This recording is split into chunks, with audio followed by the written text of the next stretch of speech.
South Australian Transport and Infrastructure Minister Corey Wingard's down in the southeast. Welcome to the Flow Network with us today. Yeah, good to chat, Rikki. Now, you're just checking in on local projects with the member for Mackillop, Nick McBride. What's the road concerns that you're looking at today?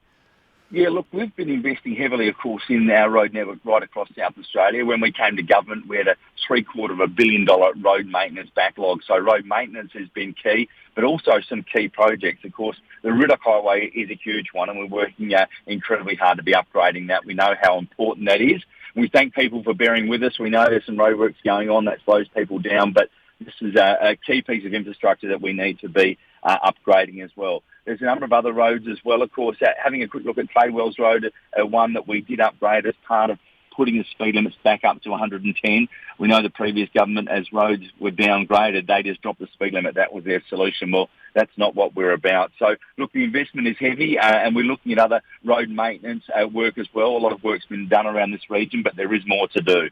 And when it comes to the sporting facilities that the community's got, I know that the opposition like to talk about this stadium or entertainment area that's going to occur under the Liberal Party's election platform, and they're saying they want to divert that to health spending. But what's happening with local sporting facilities? Yeah, look, again, we know that community sport was neglected under the previous government, so we've invested heavily in that right across South Australia, and we've put $400 million into sport to make sure that we're getting more people more active, and that's from bigger venues, but also through to community sports venues as well. The Narracourt and District Sports Centre as well has received more than $200,000. Tintinara Oval there, Rec Association, again, more than $200,000. So there's been some significant investments right across the board. I also want to talk about the Sports Vouchers program. This has been a huge success, and especially in the southeast. We know we want to get more young kids playing sport and more young kids active. Of course, we increased this to $100 per family for primary school age kids when we came in, and we've actually expanded it now to year 8s and year 9s as well. So we know it puts more money back in the pockets of South Australian families. So there's been more than $500,000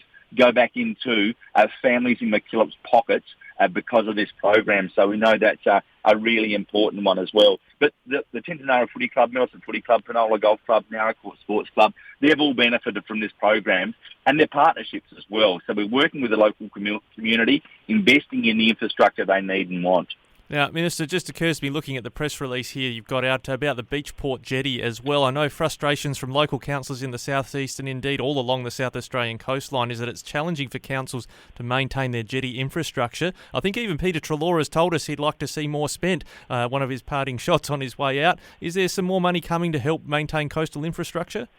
Yeah, look, again, this is something neglected under the previous government, and we put an extra $20 million in, or a little bit more than that actually recently, and one of the jetties we are focused on is Beachport as well, so we're working with the council to get that improved and upgraded. We've got a lot of jetties right across the state, so we're looking at a jetty strategy to do that. We've boat ramps as well. We know, look, the other perspective on jetties, and this is what we're working through with councils, is jetties were once a piece of infrastructure that actually operated and grew the economies of the local towns because fishing vessels would pull in, they'd offload their stock and so on and so on. Now they're more of a tourist attraction for councils and the like, so we're making sure that we can look at how we go about keep rolling out a program to maintain these. So we're talking with the Treasurer about that. We've got this first tranche, if you like, of investment going in, and Beachport is one of the beneficiaries. Interestingly, there's a couple more on the West Coast where Petrol is benefiting as well. But there's more to be done. We're aware of that. And we're working on that with the Treasurer at every turn. Well, we look forward to an announcement on that front. I guess it'll get a bit hard to blame the previous government if you've been in for 3 and a bit years. So you let us know if there's an announcement on the jetty front before the state election.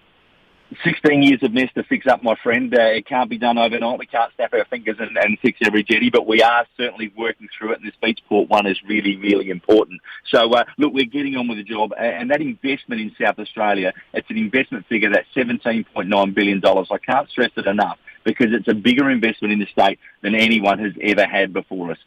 So we're really, really proud of that, and a lot of that is going into the regions. And the more I drive around, the more neglect you see that was there after 16 years. And if we've got 16 years to fix it up, Rikki, that'd be great. Minister Wingard, thank you very much for your time today. Enjoy your visit in the southeast. Yeah, good to chat, and make sure you let all your listeners know you're the only radio identity I cuddled as a baby, mate.